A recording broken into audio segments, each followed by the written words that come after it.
Harumi, seorang pemuda yang tinggal di sebuah desa kecil di luar Tokyo, pagi ini mengunjungi rumah temannya. Kali ini agak berbeda. Sudah hampir 10 tahun dia tidak bertemu dengan temannya ini karena dia pindah ke Tokyo 10 tahun yang lalu. Temannya pindah ke rumah ini karena neneknya baru saja meninggal, sehingga dia memutuskan untuk kembali ke sini untuk menempati rumahnya. Alice Minase namanya.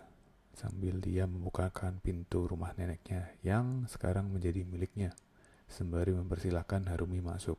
Agak beda juga tampilannya dari terakhir kita ketemu.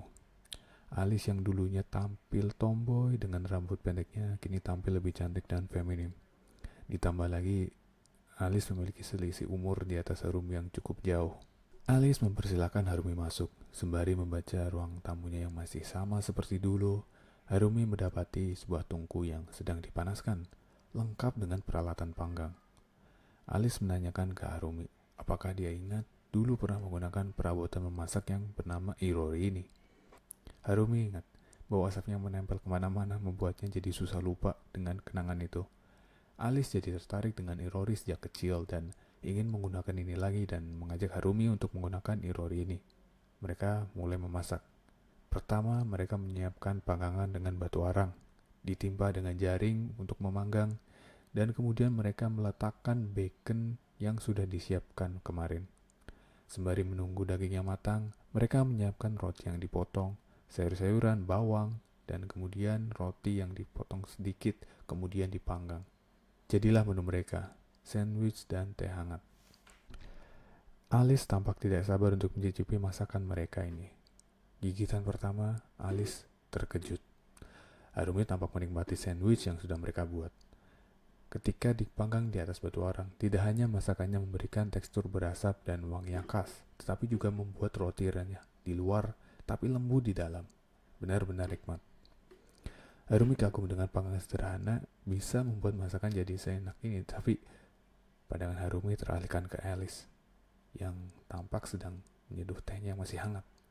Matanya tertuju pada bibir Alice yang semakin mendekat ke cangkir tehnya, hingga diminumnya teh itu.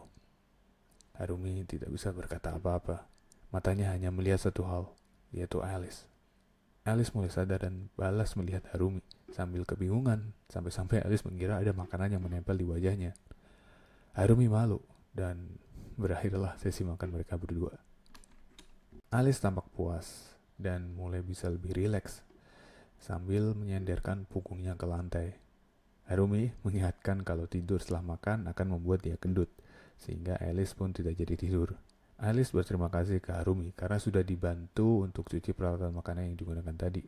Dan Harumi baru sadar, di rumahnya ini belum ada air hangat yang akan memudahkan dia untuk cuci piringnya. Ya, di balik itu semua, Harumi tampak lelah. Dia mulai menguap dan menunjukkan sedikit rasa capek. Ditambah dengan hangatnya ruangan, dia mengatakan kalau di sini hangat jadi bikin ngantuk. Alice teringat, Harumi sering berkata demikian saat masih kecil. Di sini hangat jadi bikin ngantuk. Alice merasa lega. Dia awalnya sebetulnya gugup, belum tahu seperti apa Harumi yang sudah tumbuh dewasa. Apakah dia akan berubah atau masih sama? Tapi begitu mendengar ucapan Harumi yang sama, seperti saat dia masih kecil, membuat Alice sadar orang yang di depannya ini adalah orang yang sama. Harumi mendengar ucapan Alice, kembali sedikit tersipu malu. Alice mengingatkan Harumi kalau dia sering tidur di pangkuan Alice saat masih kecil, dan menawarkan Harumi apakah dia mau tidur di pangkuannya lagi.